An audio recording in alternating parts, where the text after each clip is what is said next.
हूँ मैं Aarvi Sharma Delhi law academy Bareilly से। और आज हमारे साथ हैं मनोज वर्मा सर जी। और इनकी कुछ समस्याएं हैं यातायात को लेकर के, बड़ा परेशान थे कि सर वीडियो बनाइए, कुछ हो सकता है समाज में सुधार हो जाए। तो आइए इनसे पूछते हैं कि क्या समस्या है, ये बताएंगे आपको। बताइए सर। समस्या मेरी ये है कि यातायात जब चलता है, लोग मोटरसाइकिल और बाहरी वाहन लेके चलते हैं, तो जो भी हमारे सीनियर सिटीजन हैं उनको रास्ता क्रॉस नहीं करने देते हैं।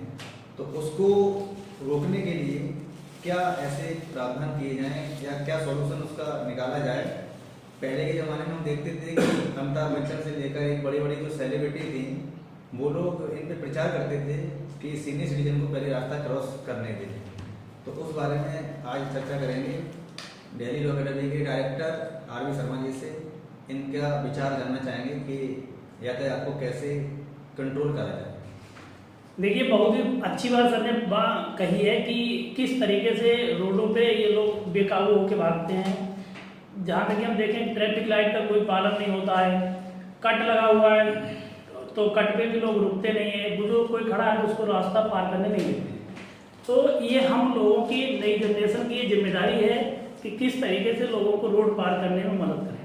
कोई बुजुर्ग अगर खड़ा है तो उसको रोड पार कराइए और गाड़ी को स्लो करके चलाइए जेब्रा क्रॉसिंग पर, जो कि इतनी जल्दी में भागते हैं। आप सोचिए कि जरा सा स्पीड बढ़ाने के चक्कर में अगर किसी का एक्सीडेंट हो गया तो उसमें जरूरी नहीं है कि सामने वाले के ही चोट लगेगी, हो सकता है कि आपके भी चोट लग जाए, हो सकता है कि जान से ही हाथ धो बैठे। तो जरा सी लापरवाही में कितना बड़ा नुकसान हम लोगों को झेलना पड़ता है। जितने भी एक्सीडेंट होते हैं, मैं जहाँ तक मैं भी गाड़ी से चलता हूँ, जितने भी एक्सीडेंट होते हैं वो थोड़ी सी लापरवाही से ही होते हैं। अब मान लीजिए आप रेड लाइट में गाड़ी अपनी निकाल दी आपने और कोई व्यक्ति आ रहा है सामने से, उसको टक्कर लगनी निश्चित है, तो आपकी जरा सी लापरवाही में कितना बड़ा नुकसान हो रहा है।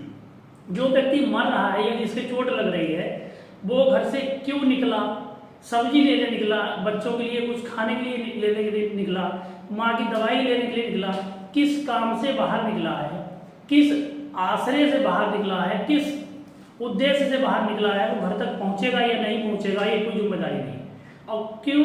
क्योंकि हम लोग बिल्कुल बेकाबू होकर लापरवाही से वाहन चलाते हैं। इसलिए हो सकता है उसकी जगह पे मेरी माँ हो, मेरे पिताजी हो, मेरा भाई हो, मेरा बच्चा हो, कोई भी हो सकता है।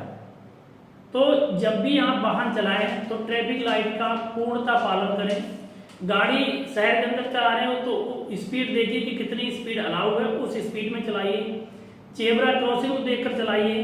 रोड पार करने के लिए अगर कोई खड़ा है तो उस चीज़ को ध्यान में रख के चलाइए। अगर कोई रोड पार करने को खड़ा है तो ये हम लोगों की जिम्मेदारी बनती है कि उनको रोड पार करने दें, क्योंकि इस जनरेशन के जो मेन मालिक हैं वो हम लोग हैं। इस जनरेशन को अगर आगे बढ़ाना है, रोकना है, किस तरीके से कंट्रोल करना है, ये हम लोगों की जिम्मेदारी है।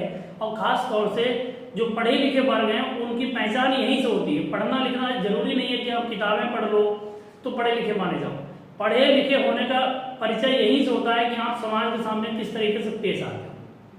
तो सर के माध्यम से, सर ने एक क्वेश्चन किया तो सर के माध्यम से बाद में आप लोगों तक पहुंचा रहा हूं कि जितना हो सके ट्रैफिक रूल्स का पालन करिए। और ट्रैफिक रूल्स के पालन के साथ साथ में रोड पे चलते हुए इस चीज ध्यान में रखिए कि स्पीड कंट्रोल रखो, ताकि गाड़ी को अगर रोकने का नंबर आए इमरजेंसी तो आप गाड़ी कवर कर सको, एकदम गाड़ी फिसल कर ना गिरे, तो ज़्यादा बेहतर होगा। जिंदगी किसी की भी हो अनमोल होती है, एक बार मिलती है, तो उसको ध्यान में रखते हुए गाड़ी चलाएं, बहुत बढ़िया रहेगा।